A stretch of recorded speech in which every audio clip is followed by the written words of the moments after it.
राहुल गांधी के बाद शरद पवार ने भी सनसनीखेज दावा किया है। महाराष्ट्र चुनाव में धांधली पर पवार ने बड़ा दावा किया है। उनका कहना है कि दो लोग 160 सीट की गारंटी दे रहे थे। चुनाव से पहले मुझसे दो लोग मिले थे, पहले मैंने गंभीरता से नहीं लिया, नतीजों को देखकर मैं हैरान रह गया हूं। तो यहां पर शरद पवार की तरफ से भी ये जो बयान है वो दिया गया कि दो लोग 160 सीटों की गारंटी देते हुए उनसे मुलाकात करने के लिए आए थे, लेकिन उन्होंने गंभीरता से इसको नहीं लिया।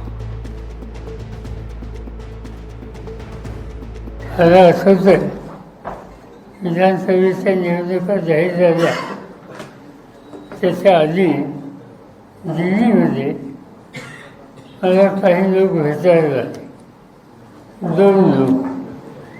त्यांची नावं पत्ते हे आता माझ्याकडे नाही आहेत, पण मी त्याचं लक्ष दिलं नाही.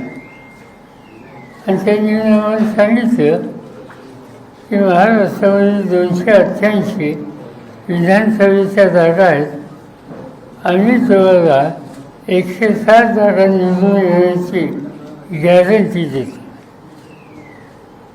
मला आश्चर्य वाटतं आणि स्पष्ट सांगायचं म्हणजे त्यांनी जरी सांगितलं गॅरंटीचं तरी निवडणूक आयोग या संस्थेच्या संबंधी माझ्या मनात काही शंकेची स्थिती नव्हती. आणि म्हणून असे लोक भेटत असतात, म्हणून त्यांच्याकडे मी त्यावेळी दुर्लक्ष केलं. अनुज राय थे हमारे साथ जुड़े। अनुज, क्या इस बयान से शरद पवार राहुल गांधी के आरोपों का समर्थन कर रहे हैं, या फिर सवाल होगा कि वो दो लोग कौन थे? उसके बारे में जानकारी तो जाहिर तौर पर नहीं दी गई होगी इनकी तरफ से।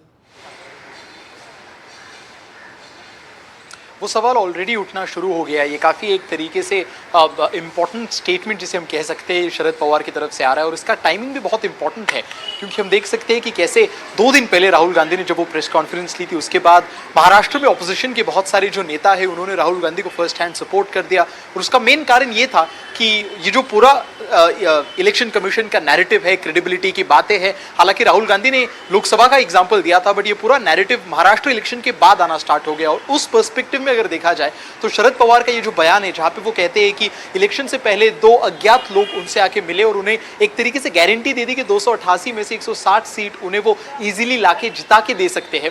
पर क्योंकि उनको लगा कि ऐसे बहुत सारे लोग आसपास घूमते रहते हैं, खास करके जब इलेक्शंस आजू बाजू में होते, इसलिए उन्होंने उसको ज्यादा महत्व या फिर इंपॉर्टेंस नहीं दिया।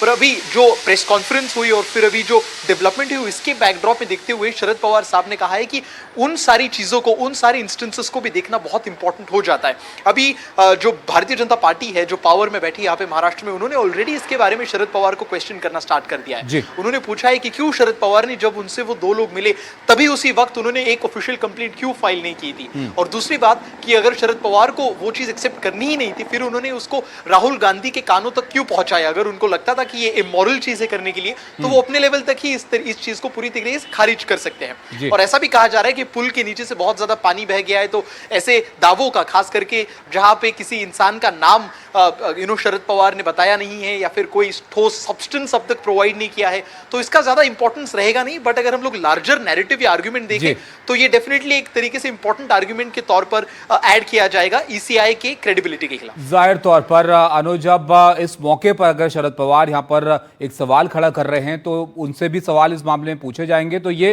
वार पलटवार का सिलसिला जारी है चुनाव आयोग को लेकर, वोटर्स को लेकर। इसमें ये एक और नया बयान है शरद पवार ने जो यहाँ पर दिया है।